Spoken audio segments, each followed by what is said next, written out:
துளாராசிக்காரர்களே, ஒரு நிமிஷம் கவனிங்க. இந்த வீடியோவை நீங்க தவற விட்டீங்கன்னா, எதிர்பார்க்காத ஒரு விஷயம் நடக்கலாமுங்க. நீங்க இத சும்மா ஒரு வீடியோன்னு நெனச்சு பார்க்காதீங்க. இது உங்க வாழ்க்கைக்கு வந்திருக்கும் ஒரு அறிவிப்புங்க. சமீப காலமா உங்க மனசுல ஒரு அழுத்தம், காரணம் தெரியாம ஒரு பயம், இரவு தூங்கும்போது கூட ஏதோ சரியில்லன்னு ஒரு ஃபீலிங். இது எல்லாம் ஏன் தெரியுமா? உங்க வாழ்க்கையில ஒரு பெரிய மாற்றம் வரப்போகுதுங்க. ஆனா, அதுக்கு முன்னாடி ஒரு சின்ன எச்சரிக்கைய கடவுள் தராருங்க. நீங்க இத கவனிக்காம விட்டீங்கன்னா, ஒரு வாய்ப்பு கைவிடப்படலாமுங்க. அல்லது ஒரு உறவு, ஒரு பண விஷயம் உங்க கையில இருந்தே நழுவி போகலாமுங்க. ஆனா பயப்படாதீங்க. இதுக்கு ஒரு வழி இருக்குதுங்க. இன்னும் நேரம் இருக்குதுங்க. இப்போ உங்க மனசுல இருக்கிற அந்த ஒரு பெரிய கவலைய நினைச்சுக்கிட்டு, கடவுள் எனக்கு துணைன்னு கமெண்ட்ல எழுதுங்க. அந்த ஒரு நம்பிக்கை உங்க பாதைய மாற வைக்குமுங்க. இன்னும் நீங்க நம்ம சேனல சப்ஸ்கிரைப் பண்ணலன்னா, இப்பவே பண்ணுங்க. ஏன்னா இந்த மாதிரி எச்சரிக்கைகள் எல்லாம் எல்லாருக்கும் கிடைக்காதுங்க. வாங்க உங்க வாழ்க்கைய மாற்றக்கூடிய அந்த ரகசியத்தை இப்பவே தெரிஞ்சுக்கலாமுங்க. உங்க ராசி துலாமா. நீதியின் சின்னமான தராசு அடையாளமா கொண்ட உங்களுக்குள்ள ஒரு மாபெரும் போர் வீரன் ஒளிந்திருப்பது உங்களுக்கு தெரியுமா? இன்று நேற்றல்ல, பல நூற்றாண்டுகளுக்கு முன் நடந்த மகாபாரத போரிலோ அல்லது பேரரசர்களின் போர்க்களத்திலோ நீங்க ஒரு முக்கிய பொறுப்புல இருந்திருக்கலாமுங்க. நமக்கும் போருக்கும் என்ன சம்பந்தம், நாம தான் அமைதியை விரும்புவர்களேன்னு நீங்க நினைக்கலாமுங்க. ஆனா அகத்திய முனிவரின் நாடி ஜோதிட ரகசியங்கள் துலா ராசிக்காரர்களை பற்றி என்ன சொல்கிறது தெரியுமா? வாருங்கள் உங்க முற்பிறவி ரகசியங்களை அவிழ்ப்போம்ங்க. துலா ராசி என்றாலே நம் நினைவுக்கு முதல்ல வருவது அந்த நீதியின் அடையாளமான தராசு தாங்க. இந்த பிரபஞ்சத்தின் சமநிலையை காக்கும் பொறுப்பு இந்த ராசிக்காரர்களுக்கு இயற்கையிலேயே வழங்கப்பட்டிருக்குதுங்க. துலா ராசி என்பது வெறும் ஒரு ராசி மட்டும் இல்லைங்க, அது இந்த உலகத்தை வழிநடத்தும் ஒரு தர்ம சக்கரம்னு கூட சொல்லலாமுங்க. இந்த ராசிக்கு அதிபதியா விளங்குபவர் அழகிற்கும் கலைகளுக்கும் சுகபோகங்களுக்கும் அதிபதியான சுக்கிர பகவான் ஆவாருங்க. பொதுவா சுக்கிரன் என்றாலே அவர் இன்பத்தை தருபவர், மென்மையானவர், அன்பானவர்னு தான் பலரும் நினைக்கிறாங்கங்க. ஆனா அதன் பின்னால இருக்கும் ஒரு மாபெரும் ரகசியத்தை நாம கவனிக்க தவறுகிறோம்ங்க. சுக்கிர பகவான் என்பவர் வெறும் சுகபோகங்களின் அதிபதி மட்டுமல்லங்க, அவர் அசுர குலத்திற்கே குருவாக விளங்கிய சுக்கராச்சாரியார் ஆவாருங்க. தேவர்களுக்கே சவால் விடும் அளவிற்கு அறிவாற்றலும் மரணத்தை வெல்லும் மிருத்யுஞ்சய மந்திரத்தை அறிந்தவருமான சுக்கராச்சாரியின் ஆதிக்கம் நிறைந்த ராசி இந்த துலா ராசிங்க. இதனாலதான் துலா ராசிக்காரர்கள் வெளியில பார்க்க மிகவும் மென்மையானவர்களாகவும் அனைவரிடமும் அன்பாக பழகுபவர்களாகவும் தெரிஞ்சாலும் அவர்களுக்குள்ள ஒரு மிகப்பெரிய போர் வியூக மேதை ஒளிந்திருப்பாருங்க. ஒரு பிரச்சனையை எப்படி அணுகுவது, எதிரியை நேருக்கு நேர் மோதி வீழ்த்துவதை விட தனது புத்திசாலித்தனத்தால எப்படி பணிய வைப்பது என்பது இவர்களுக்கு கைவந்த கலைங்க. இந்த வியூகம் வகுக்கும் திறமை என்பது ஒருவருக்கு ஒரு நாளில் அல்லது ஒரு பிறவையில வந்துடாதுங்க. நீங்க இப்போது கொண்டிருக்கும் இந்த அபாரமான அறிவாற்றலும் தந்திரமான முடிவெடுக்கும் திறனும் உங்கள் முற்பிறவியின் தொடர்ச்சியாகுங்க. கடந்த காலங்கள்ல நீங்க ஒரு மிகப்பெரிய இராணுவத்தின் படைத்தலைவராகவோ அல்லது ஒரு நாட்டின் தலையெழுத்தையே தீர்மானிக்கக்கூடிய ராஜதந்திரியாகவோ இருந்திருக்க வாய்ப்பு ரொம்பவும் அதிகம்ங்க.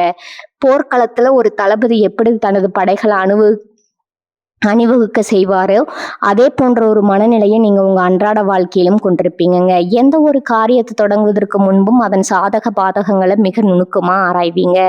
துலா ராசிக்காரர்களின் மிகப்பெரிய பலமே அவர்களின் அந்த சமநிலை தாங்க. ஒரு பக்கம் உணர்ச்சிகள் ததும்பினாலும் மறுபக்கம் அறிவின் கூர்மை குறையாம தராசு முல்லை போல நடுநிலையோடு முடிவெடுப்பங்க.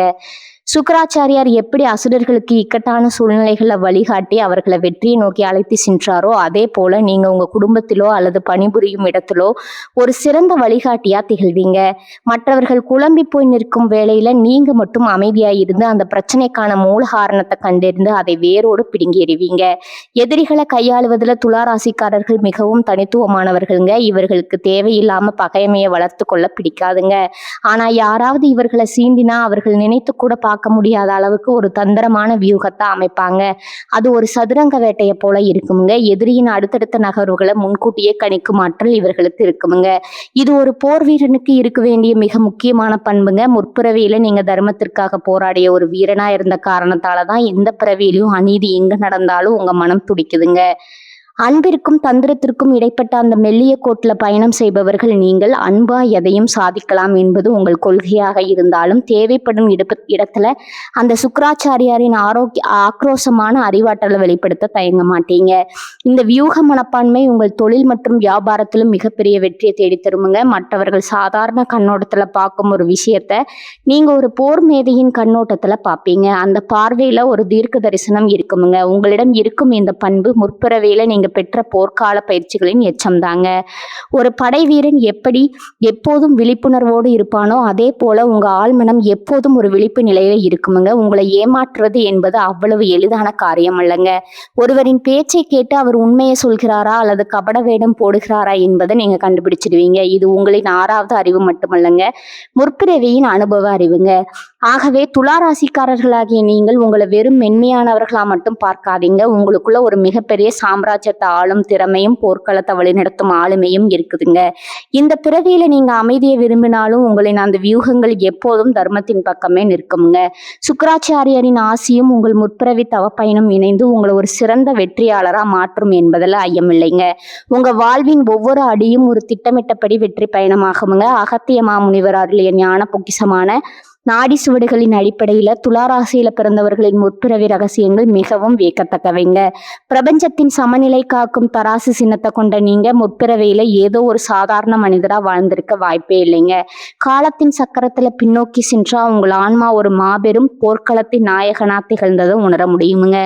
அகத்தியரின் வாக்குப்படி துளாராசிக்காரர்கள் கடந்த காலங்கள்ல மாபெரும் படைகளை வழிநடத்தி ஆளுமைகளாகவே வாழ்ந்திருக்கிறீங்க. முதலாவதா நீங்க ஒரு மகா மேதாவியான படைத்தலைவரா இருந்திருக்க கூடுங்க. ஒரு படைத்தலைவன் என்பவன் வெறும் வாளை ஏந்தி போராடுவன் மட்டுமல்லங்க, அவன் ஆயிரக்கணக்கான வீரர்களின் உயிரை காக்கும் பொறுப்பை கொண்டவனுங்க. முன்னணியில நின்று ஆக்ரோஷமா போராடுவதை காட்டிலும் போர்க்களத்திற்கு பின்னால அமர்ந்து எதிர்நாட்டின் கோட்டைகளை எப்படி தகர்ப்பது, குறைந்த இழப்புல எப்படி பெரும் வெற்றியை பெறுவதுன்னு நுணுக்கமா திட்டங்களை தீட்டுவதில் நீங்க வல்லவரா இருந்திருப்பீங்கங்க. ஒரு சதுரங்க பலகையை போல போர்க்களத்தை கையாண்ட உங்க திறமை பல அரசர்களுக்கு பெரும் வெற்றிகளை பெற்று தந்திருக்குமுங்க. 2வதா நீங்க ஒரு உன்னதமான சேனாதிபதியா அமைந்திருக்கலாமுங்க. சேனாதிபதி என்பவன் அரசனின் நம்பிக்கைக்குரிய வலது கையா திகழ்பவன்க. அறநெறி தவறாத போர் முறைகளை பின்பற்றுவதிலும் தர்மத்தை நிலைநாட்டுவதிலும் நீங்க மிகுந்த உறுதியுடனும் இருந்திருப்பீங்க. போர்க்களத்திலும் நீதி தவறாத ஒரு வீரனாக உங்கள் கீழ்ப்பணியாற்றிய வீரர்களிடம் பெரும் மரியாதையை பெற்றிருப்பீங்க. வெறும் நிலப்பரப்பிற்காக போரிடாம ஒரு லட்சியத்திற்காகவும் நீதிக்காகவும் உங்கள் வாளை ஏந்தி இருப்பீங்க. அந்த வீரமும் அந்த ஆளுமையும் தான் உங்க ஆன்மாவில் பரிந்து இந்த பிறவியிலும் உங்களை தொடர்ந்து வந்திருக்குங்க. இந்த முற்பிறவி தொடர்பு உங்கள் தற்போதைய வாழ்க்கையில எப்படி வெளிப்படுறது அப்படிங்கிறத பார்ப்போங்க. உங்களுக்கு தெரியாமலேயே பழைய கோட்டைகள், பழங்கால ஆயுதங்கள் அல்லது வரலாற்று சின்னங்கள் ஆகியவற்றை காணும் போது ஒரு இனம் புரியாத ஈர்ப்பு உங்களுக்குள்ள ஏற்படுங்க. ஏதோ ஒரு பழைய போர்க்கருவியை பார்க்கும்போது அதை ஏற்கனவே கையாண்டிருப்பது போன்ற ஒரு உணர்வு உங்க ஆள் மனதில் தோன்றுங்க. அது உங்கள் ஆன்மா கடந்த காலத்துல பழகிய அந்த போர்க்கால நினைவுகளின் எதிரொலியாகுமுங்க. வரலாற்று கதைகளை படிக்கும் போதோ அல்லது போர் சம்பந்தமான காட்சிகளை பார்க்கும் போதோ நீங்க அதுல மிகவும் ஒன்றி போவதற்கு காரணம் இதுவா தான் இருக்குமுங்க. மேலும் அநீதியை கண்டா உங்க ரத்தம் கொதிக்குமுங்க. பண்பு உங்களின் போர்வீர குணத்தின் அடையாளமாகுமுங்க. யாரோ ஒருவருக்கு இழைக்கப்படும் அநியாயத்தை கண்டு காணாம உங்களால கடந்து செல்ல முடியாதுங்க. அதிகார பலத்தால எளியவர்களை யாராவது ஒடுக்க நினைச்சா உங்க உள்ளத்துல இருக்கும் அந்த பழைய சேனாதிபதி விழித்துக் கொள்வாருங்க. நியாயத்திற்காக குரல் கொடுப்பதிலும் பாதிக்கப்பட்டவர்களுக்கு துணை நிற்பதிலும் நீங்க எப்போதும் முன்னணியில இருப்பீங்க. தராசு முல்லை போல நடுநிலையோடு நியாயத்தை சொல்ல துடிக்கும் உங்கள் குணம் உங்கள் முற்பிறவி கர்ம வினையின் பலனாகுமுங்க. எந்த ஒரு இக்கட்டான சூழ்நிலையிலும் மற்றவர்கள் பதற்றம் அடைந்து தடுமாறும் போது நீங்க மட்டும் ஒரு நிதானத்தை கடைபிடிப்பீங்க. போர்க்களத்துல மரணம் துரத்தும் வேலையில கூட ஒரு தலைவன் எப்படி அமைதியா இருந்து அடுத்த நகர்வை தீர்மானிக்க வேண்டுமோ அதே போன்ற ஒரு மன வலிமை உங்களுக்கு இயல்பிலேயே இருக்குங்க. எவ்வளவு பெரிய நெருக்கடியாக இருந்தாலும் உங்க புத்தி தடுமாறாம சரியான தீர்வை கண்டறியுங்க. இது ஒரு சாதாரண மனித பண்பல்லங்க, பல போர்க்களங்களை கடந்து வந்த ஒரு தேர்ந்த போர் வீரனின் அனுபவ அறிவுங்க. உங்கள் ஆள் மனதுல எப்போதும் ஒரு பாதுகாப்பு உணர்வும் விழிப்புணர்வும் இருந்து கொண்டே இருக்குமுங்க. உங்களை சுற்றியுள்ள மனிதர்களின் யார் உண்மையானவர்கள் யார் துரோகிகள் என்பதை மிக விரைவில் உங்களால் அடையாளம் காண முடியுமுங்க. ஒரு படைத்தலைவன் தன் ஒற்றர்கள் மூலம் தகவல்களை திரட்டி எதிரியின் சதியை முறியடிப்பது போல நீங்க உங்க உள்ளுணர்வால மற்றவர்களின் எண்ணங்களை முன்கூட்டியே கணித்து விடுவீங்க.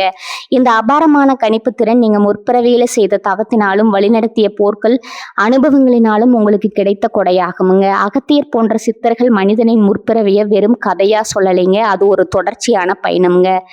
துளாராசிக்காரர்களாகிய நீங்கள் இந்த பிறவியில ஒருவேளை அமைதியான தொழில்களில் ஈடுபட்டிருக்கலாமுங்க. ஆனா உங்களோட ஆன்மா ஒரு மாவீரனின் ஆன்மாங்க. நீங்க எடுக்கும் ஒவ்வொரு முடிவிலும் ஒரு ராஜதந்திரம் ஒளிந்திருக்குமுங்க. உங்களை சார்ந்தவர்களை பாதுகாப்புல நீங்க பாதுகாப்பதுல நீங்க ஒரு கவசமா திகழ்வீங்க. உங்கள் முற்பிறவியின் அந்த வீரமும் விவேகமும் இந்த பிறவியிலும் உங்களை ஒரு உயர்ந்த இடத்திற்கு அழைத்து செல்லும் என்பது உறுதிங்க. நீங்க ஒரு சாதாரண மனிதர் அல்லங்க. தர்மத்தை நிலைநாட்ட பிறந்த ஒரு மாபெரும் வீர பரம்பரையின் தொடர்ச்சி என்பதை எப்போதும் நினைவில் கொள்ளுங்கள். முற்பிறவி என்பது ஒரு முடிந்து போன கதை அல்லங்க. அது நாம் இந்த பிறவியில சுமந்து வந்திருக்கும் ஒரு நீண்ட பயணத்தின் தொடர்ச்சி ஆகுமுங்க. குறிப்பா துளாராசிக்காரர்களாகிய உங்க வாழ்க்கையில முற்பிறவியின் அந்த வீரன் செறிந்த போர் வாழ்க்கை ஏற்படுத்திய தாக்கங்கள் மிக ஆழமானவைங்க. ஒரு போர் வீரனா நீங்க செய்த புண்ணியங்களும், ஒரு படைத்தலைவனா நீங்க எடுத்த கடுமையான முடிவுகளும் கர்ம வினையா மாறி இந்த பிறவியில உங்க நிலை போல உங்களை தொடர்ந்து வருதுங்க. கர்ம வினை என்பது செய்த செயலுக்கான பலன் மட்டுமல்லங்க, அது உங்கள் ஆன்மாவின் முதிர்ச்சி அளவிடும் ஒரு தராசும் கூட. அன்று போர்க்களத்துல மரணத்தின் பிடியில் சிக்கியிருந்த எத்தனையோ உயிர்களை உங்கள் கருணையால நீங்க காப்பாற்றி இருக்கலாமுங்க. ஒரு தளபதியா இருந்து சரணடைந்த வீரர்களை மன்னித்திருக்கலாமுங்க. அல்லது போரினால் பாதிக்கப்பட்ட அப்பாவி மக்களுக்கு புகலிடம் அளித்திருக்கலாமுங்க. அன்று நீங்கள் விதைத்த அந்த நற்செயல்களின் பலன்தான் இந்த பிறவியில உங்களுக்கு தெரியாமலே உங்களுக்கு கிடைக்கும் உதவிகள்ங்க. உங்க வாழ்க்கையில மிகவும் இக்கட்டான ஒரு சூழ்நிலையில நீங்க சற்றும் எதிர்பார்க்காத ஒரு நபர் வந்து உங்களுக்கு உதவிக்கரம் நீட்டுவாருங்க. அவர் யாரோ ஒரு அந்நியர் அல்லங்க. அன்று உங்களால உயிர் பிழைத்த ஒரு ஆன்மாவின் தற்போதைய வடிவம் தாங்க. அவர் நல்ல நண்பர்களாகவும் உங்களை உயிரா நேசிக்கும் உறவினர்களாகவும் உங்களை சுற்றி இருப்பவர்கள பலர் உங்கள் முற்பிறவி போர்க்களத்துல உங்களோட தோளோடு தோல் நின்ற தோழர்களாகவோ அல்லது உங்களால வாழ்வு பெற்றவராகவோ இருக்க வாய்ப்பு அதிகமாக இருக்குமுங்க. அதே வேளையில கர்ம வினையின் மறுபக்கத்தையும் நாம் சிந்தித்து பார்க்கணுமுங்க. ஒரு மிகப்பெரிய படைக்கு தலைமை தாங்கும் போது நீதியை நிலைநாட்டவும் தர்மத்தை காக்கவும் நீங்க சில கடுமையான முடிவுகளை எடுக்க வேண்டி இருந்திருக்குமுங்க. ஒரு தளபதியா போர்க்களத்துல பலரின் உயிரை பறிக்க வேண்டிய கட்டாயம் உங்களுக்கு ஏற்பட்டிருக்கலாமுங்க. அல்லது ஒரு தேசத்தை காக்க சில தியாகங்களை செய்ய வேண்டிய சூழல் இருந்திருக்கலாமுங்க. அந்த செயல்கள் அனைத்தும் தர்மத்தின் அடிப்படையில செய்யப்பட்டிருந்தாலும் அவற்றின் சிறு தாக்கங்கள் இந்த பிறவியில உங்களுக்கு சில போராட்டங்களை தரக்கூடுமுங்க. எந்த தப்பும் செய்யாம உங்களுக்கு ஏன் சில சோதனைகள் வருதுன்னு நீங்க பல முறை யோசித்திருக்கலாமுங்க. உழைப்பிற்கேற்ற பலன் கிடைக்காமல் போவதும், நெருக்கமானவர்களே உங்களுக்கு எதிராக திரும்புவது போன்ற தடைகள் உங்கள் முற்பிறவி போர் வாழ்க்கையின் எஞ்சிய வினைகளா இருக்கலாமுங்க. இந்த கர்ம வினைகளை சரி செய்யவும் முற்பிறவி போராட்டங்களின் தாக்கத்திலிருந்து விடுபடவும் நமது முன்னோர்களும் சித்தர்களும் சிறந்த வழிகளை காட்டியிருக்கிறாங்க. இதுல முதன்மையானது அகத்திய மாமுனிவரின் வழிபாடு. சித்தர்கள தலைவராக விளங்கும் அகத்தியர் காலத்தின் கடந்த காலத்தையும் நிகழ்காலத்தையும் வருங்காலத்தையும் ஒரு சேர காணும் ஆற்றல் படைத்தவருங்க. உங்கள் ராசியின் ரகசியங்களை ஓலைச்சுவடிகளில் வைத்து அந்த மகாமுனிவரை வணங்குவதன் மூலம் உங்க ஆன்மாவில படிந்துள்ள பழைய கர்ம அழுக்குகள் மெல்ல மெல்ல மறைய தொடங்குமுங்க. அகத்தியரின் அருளாசி உங்களுக்கு கிடைக்கும் போது உங்க வாழ்க்கையில் இருக்கும் முட்டுக்கட்டைகள் நீங்கி ஒரு தெளிவான பாதை பிறக்குமுங்க. அகத்தியர் வழிபாட்டிற்கு அடுத்தபடியா உங்களது குலதெய்வ வழிபாடு மிகவும் முக்கியமானதுங்க. ஒரு போர் வீரனுக்கு தன் குலமும் அந்த குலத்தை காக்கும் தெய்வமும் தான் மிகப்பெரிய கவசமுங்க. முற்பிறவியிலும் நீங்க ஏதோ ஒரு குலதெய்வத்தை வணங்கித்தான் போர்க்களம் சென்றிருப்பீங்க. அந்த தெய்வத்தின் தொடர்பு உங்க ஆன்மனாவல இப்போதும் உறைந்து கிடக்குங்க. உங்க குலதெய்வ கோயிலுக்கு சென்று மனமுருகி வேண்ட கொள்வது, அங்குள்ள எளியவர்களுக்கு தான தர்மங்களை செய்வதும் உங்க கர்ம வினையின் வீரியத்தை குறைக்குங்க. உங்கள் முன்னோர்களின் ஆசையும் குலதெய்வத்தின் அருளும் சேரும்போது முற்பிறவியில நீங்க செய்த தவறுகள் மன்னிக்கப்பட்டு இந்த பிறவியில நீங்க நினைத்த காரியங்கள் தடையின்றி நிறைவேறுமுங்க. துளாராசிக்காரர்களுக்கு இயல்பாகவே தர்மம் செய்யும் குணம் இருக்குதுங்க. அந்த தர்மமே உங்களின் மிகப்பெரிய பாதுகாப்புங்க. அன்று வாள் பிடித்து போராடிய கைகள் இன்று பிறருக்கு உதவி செய்யும் கைகளா மாறும்போது உங்க கர்ம வினை பயன்கள் சுபமான பலன்களா மாறுங்க. நீங்க சந்திக்கும் ஒவ்வொரு சவாலும் உங்களை அடுத்த கட்டத்திற்கு தயார்படுத்தும் ஒரு பயிற்சியை தவிர வேறில்லைங்க. முற்பிறவியின் வீரத்தையும் இந்த பிறவியின் வேகத்தையும் இணைத்து உங்கள் குலதெய்வத்தின் துணையோடு நீங்க செயல்பட்டா உங்க வாழ்க்கை ஒரு வெற்றியாளனின் காவியமா அமையும் என்பதுல சந்தேகமே இல்லைங்க. உங்க ஆன்மா சுமந்து வந்த பாரங்கள் குறைந்து அமைதியும் மகிழ்ச்சியும் நிறைந்த ஒரு எதிர்காலம் உங்களை வரவேற்க காத்திருக்குதுங்க. பல்லாயிரம் ஆண்டுகளுக்கு முன்னால பாரத தேசத்தின் ஒரு செழிப்பான சிற்றரசரை தர்மன் என்ற குறுநில மன்னன் ஆண்டு வந்தாங்க. அவன் ஒரு துளாராசிக்காரங்க. அவனது ஆட்சி தராசு முல்லை போல நடுநிலையானதுங்க. ஆனா அண்டை நாட்டு மன்னனோ பேராசை பிடித்து தர்மனின் கோட்டையை முற்றுகையிட ஒரு பிரம்மாண்டமான படையுடன் வந்தானுங்க. தர்மனிடம் இருந்ததோ மிக குறைந்த எண்ணிக்கையிலான வீரர்கள் மட்டுமே. எதிர்ப்படை கோட்டையை சூழ்ந்த போது தர்மனின் தளபதிகள் பதற்றம் அடைந்தார்கள்ங்க. மன்னா, நாம் சரணடைந்து விடுவதே நல்லது, இல்லையேல் நம் வீரர்கள் அனைவரும் அடிந்து போவார்கள் என்று அவர்கள் அஞ்சினருங்க. அதாவது அனைவரும் மடிந்து போவார்கள்னு அவர்கள் அஞ்சினார்கள்ங்க. ஆனா தர்மன் அமைதியாக இருந்தான். அவன் ஒரு துளாராசிக்காரன் என்பதால அவனுக்குள்ள சுக்கராச்சாரியாரின் அந்த அபாரமான வியூகத்திறன் விழித்து கொண்டதுங்க. அவன் ஒரு தந்திரமான முடிவை எடுத்தான். கோட்டையின் கதவுகளை திறந்து வைத்துட்டு உள்ளே பெரும் விளக்குகளை ஏற்றி வைத்தாங்க. எதிரி மன்னன் குழம்பினான். இது ஏதோ ஒரு பெரிய சதி அப்படின்னு அஞ்சி முன்னேற தயங்கி நின்றாங்க. அந்த நேரத்துல தருமன் தனது சிறிய படையை 4 பிரிவுகளா பிரித்து காடுகளின் வழியா சென்று எதிர்ப்படையின் உணவு சேமிப்பு கிடங்குகளை தகர்த்தானுங்க.